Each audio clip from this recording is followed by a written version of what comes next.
Good afternoon. I am Anil Agarwal, former Chief Manager, Punjab National Bank.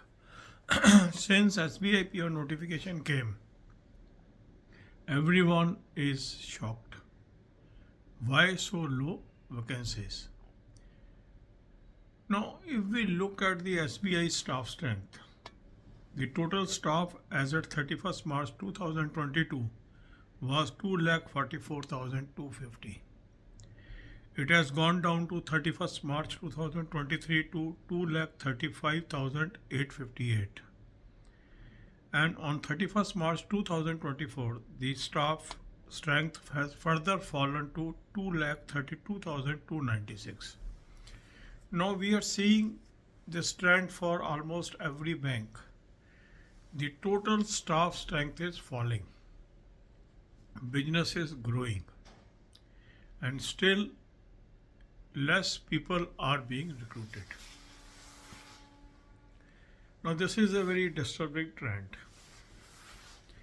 and I think the staff is feeling the pinch. Most of the staff, they always say there is a shortage of staff. So, there is a lot of unemployment in the country. Banks can afford more staff. On the other hand, the staff, those who are working, are having excess workload. Somebody has to look into this aspect. Maybe the management, maybe government, maybe associations, maybe unions. But this is the high time when some objective analysis be done, and if banking sector can absorb more unemployed youth, it should be looked into. I have only shared the data. The SBI is running into profit, and the profits are growing like anything. On the other hand, the total number of employees are on decline. On the other hand, the number of people those are seeking employment is on rise. So here is a case study where somebody has to intervene and look into this situation. My purpose is not to criticize anyone. My purpose is simply to put facts and figures on public domain so that some meaningful discussion is done on these areas and some justice is given to unemployed youth.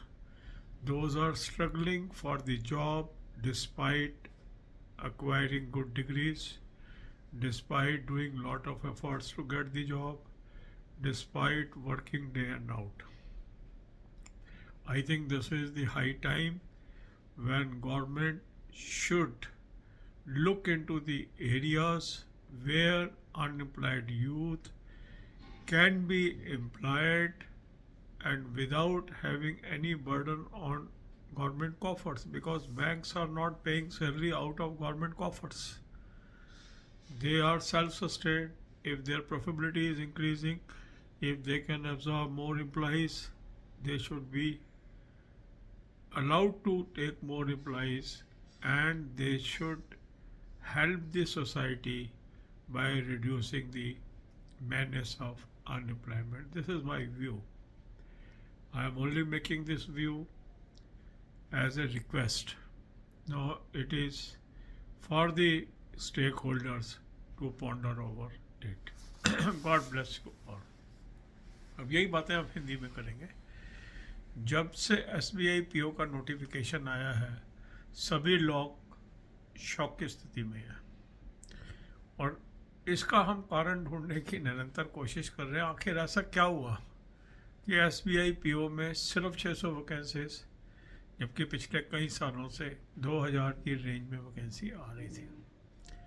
जब मैंने SBI की staff strength देखी पिछले 3 साल की, तो ये मेरा शौक और बढ़ गया. 31 मार्च 2022 को टोटल स्टाफ था स्टेट बैंक का 2,44,250. 31 मार्च 2023 को ये घट के 2,35,858 रह गया, और 31 मार्च 2024 को ये घट के 2,32,296 रह गया। मतलब निरंतर स्टेट बैंक में टोटल स्टाफ की संख्या में गिरावट आ रही है। दूसरी तरफ निरंतर उसका बिजनेस बढ़ता जा रहा है और तीसरी तरफ निरंतर उसका प्रॉफिटेबिलिटी ऑल टाइम हाई होता चला जा रहा है।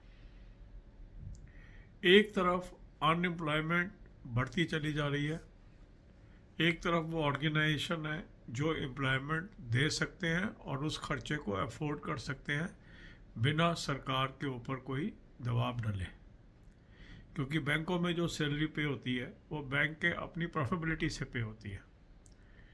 तो यदि बिजनेस बढ़ रहा है, प्रॉफिटेबिलिटी बढ़ रही है, टोटल स्टाफ स्ट्रेंथ घट रही है, इसका मतलब है कि जो एम्प्लॉइज़ हैं उनके ऊपर वर्क प्रेशर बढ़ रहा है। ऐसी स्थिति के अंदर जो भी स्टेक होल्डर्स हैं, चाहे यूनियंस हैं, एसोसिएशन है, मैनेजमेंट है, भारत सरकार है या अन्य कोई स्टेक होल्डर है, उनको खुले दिल से इस विषय पर विचार करना चाहिए कि जब हमारे देश में इतनी अनएम्प्लॉयमेंट है और दूसरी तरफ हमारे पास साधन है, ऐसे ऑर्गेनाइजेशंस हैं जो रोज़गार दे सकते हैं, तो उनको खुले दिल से इस तरफ ध्यान देना चाहिए। स्टेट बैंक के किसी भी एम्प्लॉई से आप बात करें तो वो कहेगा कि स्टाफ शॉर्टेज है। अब वो शॉर्टेज के साथ क्यों जी रहे हैं जब वो अफोर्ड कर सकते हैं और एम्प्लॉइज़? इस प्रश्न का उत्तर जरूर ढूंढना चाहिए। एक तरफ लाखों करोड़ों लोग रोजगार की तलाश में इधर से उधर भटक रहे हैं, मेहनत कर रहे हैं, डिग्री ले रहे हैं, तैयारियां कर रहे हैं, और फिर एक तरफ ऐसे ऑर्गेनाइजेशंस हैं जो ये एम्प्लॉयमेंट दे सकते हैं, उनके पास साधन है, वो दिन प्रतिदिन उनका बिजनेस ग्रो कर रहा है। तो चाहे इसको हम एक सोशल एक्टिविटी ही क्यों ना माने, इसके ऊपर जरूर संबंधित लोगों को विचार करना चाहिए कि यदि बैंक्स अधिक से अधिक रोजगार दे सकते हैं, उनकी प्रॉफिटेबिलिटी ऑल टाइम हाई पे है, तो क्यों नहीं इस सेक्टर के अंदर खुले मन से कैंडिडेट्स को बुलाया जाए, उनको रोजगार दिया जाए, उनका कैरियर बनाया जाए। इस तरीके से वैकेंसीज का घट जाना कैंडिडेट्स के ऊपर बहुत बड़ा सदमा है।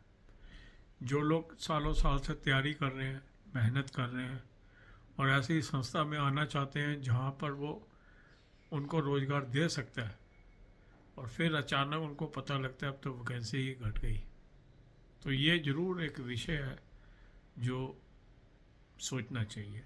मैं किसी भी व्यक्ति की इसके अंदर क्रिटिसाइज़ नहीं करना चाह रहा। कई लोगों को लगता है कि क्या कह रहे हैं, तो मेरा कभी भी मैंने जीवन में किसी को क्रिटिसाइज़ नहीं किया। मैं तो सिर्फ कुछ फैक्ट्स पब्लिक डोमेन में डाल रहा हूँ ताकि निष्पक्ष रूप से इन विषयों के ऊपर चर्चा की जाए, और अगर हम अफोर्ड कर सकते हैं तो हम क्यों नहीं हमारी इस जनरेशन को, यूथ को मौका दे रहे इन ऑर्गेनाइजेशन में एंट्री करने का। खुले मन से इन प्रश्नों पे विचार करने की आवश्यकता है, और जो मैं समझ रहा था, सोच रहा हूँ, जो मेरा जीवन का एक्सपीरियंस है, मैंने ठीक समझा कि इसको मैं पब्लिक डोमेन में एक बार लाऊं ताकि लोग इस पे विचार करें, खुले दिल से विचार करें, और आने वाले दिनों में कोर्स करेक्शन इसके ऊपर हो। God bless you all.